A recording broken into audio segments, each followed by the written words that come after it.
अनानियास नामक व्यक्ति ने अपनी पत्नी साफीरा के साथ परामर्श करने के बाद एक खेत बेच दिया। उसने अपनी पत्नी के जानते उसकी कीमत का एक अंश अपने पास रखा और दूसरा अंश लाकर प्रेरितों के चरणों में रख दिया। इस पर पेतरुस ने कहा, अनानियास, शैतान ने क्यों तुम्हारे हृदय पर इस प्रकार अधिकार कर लिया कि तुम पवित्र आत्मा से झूठ बोलकर खेत की कीमत का कुछ अंश दबा ले रहे हो? बेचे जाने से पहले क्या वह खेत तुम्हारा अपना नहीं था? और इसके बाद भी क्या उसकी कीमत तुम्हारे अधिकार में नहीं थी? तुमने ऐसा काम करने का विचार अपने हृदय में क्यों पाला? तुम मनुष्यों से नहीं बल्कि ईश्वर से झूठ बोले हो। अनानियास ये बातें सुनकर गिर पड़ा और उसके प्राण निकल गए। सब सुनने वालों पर बड़ा भय छा गया। कुछ नवयुवकों ने उठकर उसे कफन में लपेटा और बाहर ले जाकर दफना दिया। लगभग 3 घंटे बाद उसकी पत्नी भीतर आई। वह इस घटना के बारे में कुछ नहीं जानती थी। पेतरुस ने उससे कहा, यह प्रश्न किया, मुझे बताओ, क्या तुमने वह खेत इतने में ही बेचा था? उसने उत्तर दिया, जी हाँ, इतने में ही। इस पर पेतरुस ने उससे कहा, तुम क्यों पवित्र आत्मा की परीक्षा लेने के लिए क्यों सहमत हुए? सुनो, जो लोग तुम्हारे पति को दफनाने गए थे वे द्वार पर आ रहे हैं और अब तुमको भी ले जाएंगे। वह उसी क्षण उसके चरणों में गिर गई और उसके प्राण निकल गए। नवयुवकों ने भीतर आकर उसे मरा हुआ पाया और उसे ले जाकर उसके पति के बगल में दफना दिया। सारी कलीसिया पर और जितने लोगों ने इन बातों की चर्चा सुनी उन पर बड़ा भय छा गया। प्रेरितों द्वारा जनता के बीच बहुत से चिन्ह तथा चमत्कार हो रहे थे। सब विश्वासी एक हृदय होकर सुलेमान के मंडप में एकत्र हो जाया करते थे। दूसरे लोगों में किसी को भी उनमें सम्मिलित होने का साहस नहीं होता था। हालांकि जनता उनकी बड़ी प्रशंसा करती थी। विश्वास करने वालों की संख्या बढ़ती जा रही थी। पुरुषों तथा स्त्रियों का एक बड़ा समुदाय प्रभु की कलीसिया का सदस्य बन गया।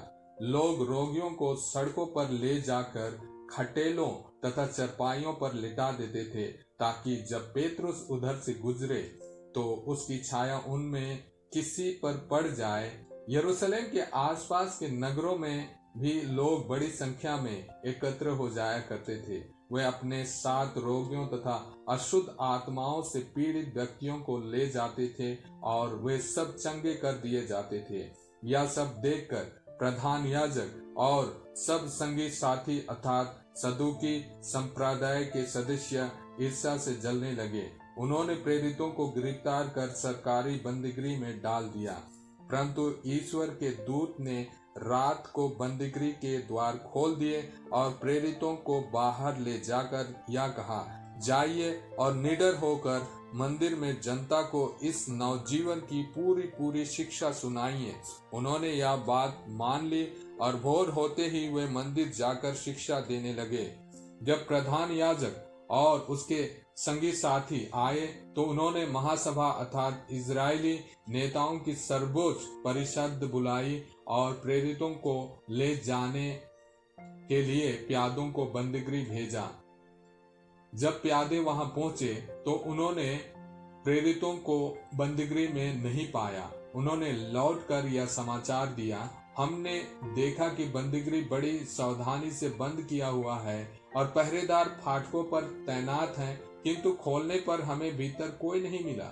यह सुनकर मंदिर आरक्षी के नायक और महायाजक यह नहीं समझ पा रहे थे कि प्रेरितों का क्या हुआ है।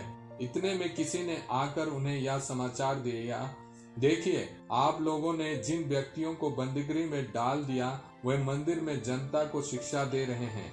इस पर मंदिर का नायक अपने प्यादों के साथ जाकर प्रेरितों को ले आया। वे प्रेरितों को बलपूर्वक नहीं लाए, क्योंकि वे लोगों से डरते थे कि कहीं हम पर पथराव ना करें। उन्होंने प्रेरितों को लाकर महासभा के सामने पेश किया। महायाजक ने उनसे कहा, हमने तुम लोगों को कड़ा आदेश दिया था कि वह नाम लेकर शिक्षा मत दिया करो, परंतु तुम लोगों ने यरूशलेम के कोने कोने में अपनी शिक्षा का प्रचार किया है और उस मनुष्य के रक्त की जिम्मेदारी हमारे सिर पर मढ़ना चाहते हो। इस पर पेतरुस और अन्य प्रेरितों ने यह उत्तर दिया, मनुष्यों की उपेक्षा ईश्वर की आज्ञा का पालन करना कहीं अधिक उचित है। आप लोगों ने ईसा को क्रूस के काट पर लटकाकर मार डाला था, किंतु हमारे पूर्वजों के ईश्वर ने उन्हें पुनर्जीवित किया।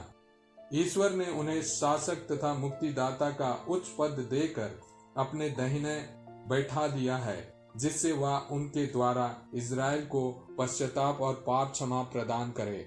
इन बातों के साक्षी हम हैं और पवित्र आत्मा भी, जिसे ईश्वर ने उन लोगों को प्रदान किया है जो उसकी आज्ञा का पालन करते हैं। यह सुनकर वे अत्यंत क्रुद्ध हो उठे और उन्होंने प्रेरितों को मार डालने का निश्चय किया।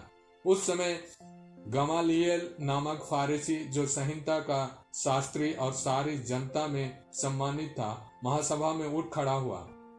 उसने प्रेरितों को थोड़ी देर के लिए बाहर ले जाने का आदेश दिया और महासभा के सदस्यों से यह कहा, इस्राएली भाइयों, आप सावधानी से विचार करें कि इन लोगों के साथ क्या करने जा रहे हैं। कुछ समय पहले थ्योदस प्रकट हुआ। वह दावा करता था कि मैं भी कुछ हूँ और लगभग 400 लोग उसके अनुयायी बन गए। वह मारा गया, उसके सभी अनुयायी बिखर गए और उनका नाम निशान भी नहीं रहा।